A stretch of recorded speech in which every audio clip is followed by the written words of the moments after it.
Alright, so we're up to video number 6.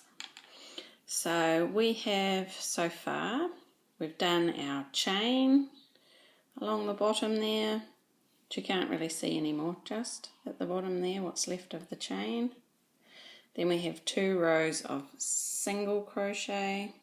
Let's get this camera to focus in nicely.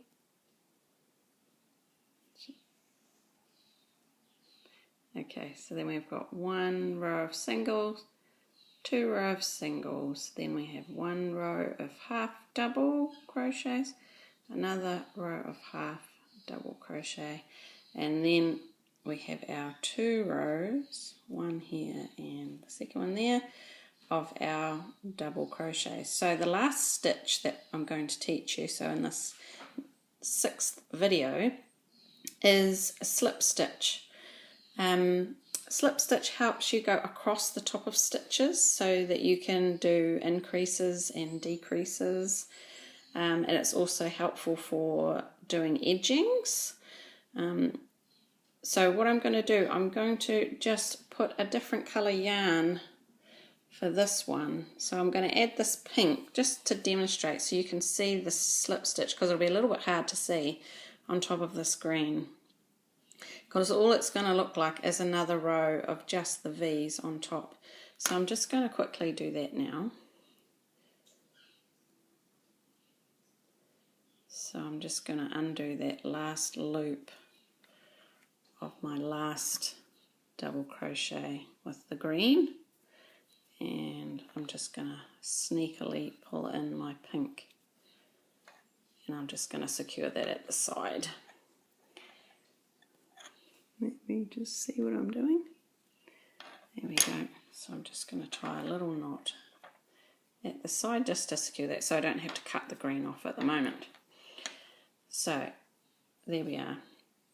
So we're going to turn the work around and we're going to slip stitch back across. Let me just bring that yarn over across the top here. So you don't have to do any changing of yarn or anything like that. You just have to turn your work around. So let's grab, make sure I've got the right end of the yarn.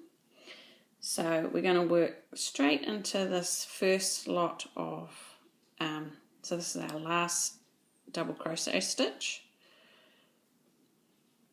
So we're going to work under there, and we're going to pull that yarn through, and we're going to continue to pull that through the first loop. So the first one's a little bit fiddly, especially since I've joined my yarn.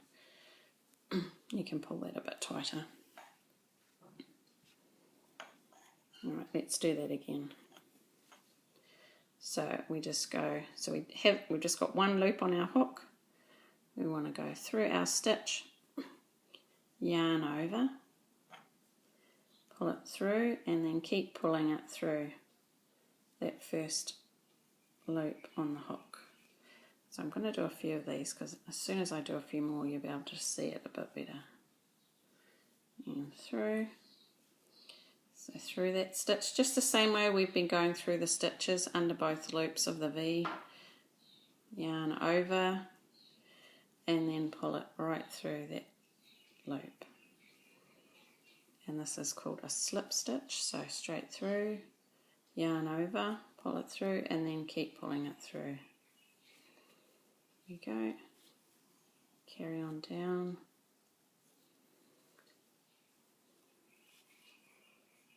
Yarn over and through. So it's easier sometimes. You can see I pause. I go through, grab the loop, pull it through, and then I pause here so I can help it get through that loop. And then again we've got to the end of the row. We've got 3 chains, so we just need to jiggle that top chain open so we can work into it. There we go, and then yarn over and pull all the way through. Alright, so that is our slip stitch.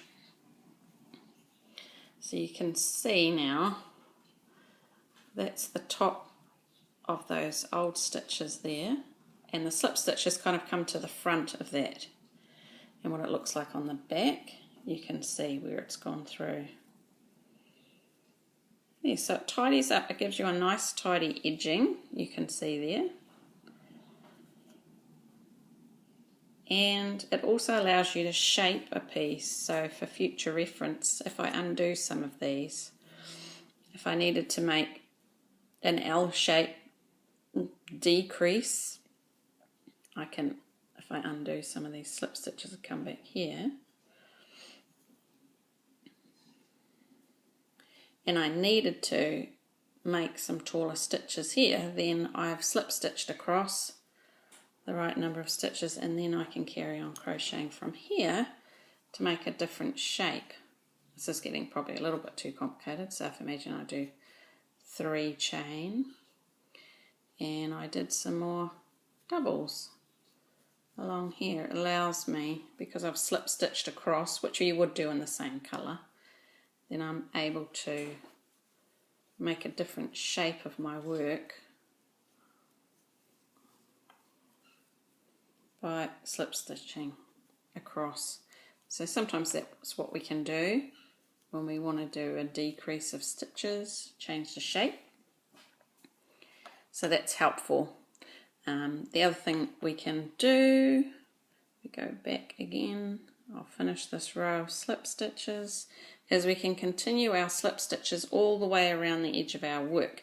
Now this, if I zoom out a little bit, you'll be able to see the size of my hand. This is a very small swatch.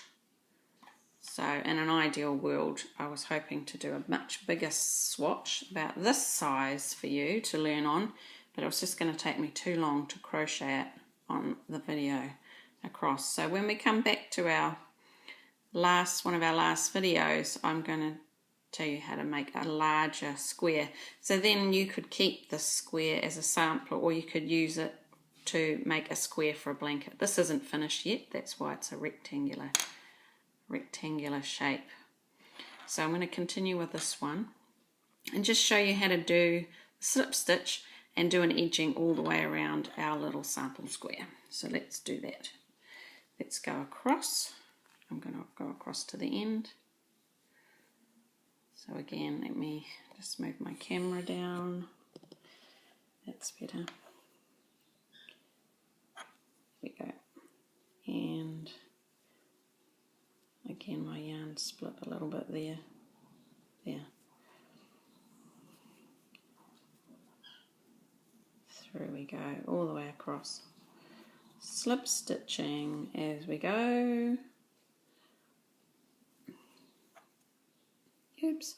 Another way to do an edging is just do an edge of single crochet, which also makes for a very tidy, nice tidy border.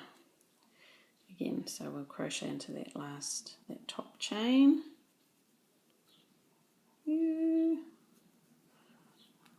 we go. So when we get to a corner, we'll need to add some more stitches in there as we turn. So I'm going to stop this video and I'm just going to do another short video just to show you the edging if I go all the way around. So you can see that's our slip stitch. It ends up just looking like a chain on top of your work there if it's in a different colour. And it tidies up the edging there. And that's what it looks like on the back. So that's our slip stitch. Alright, come on back and I'll do this bonus video where I'll go all the way around the edging and then we can tidy up our square.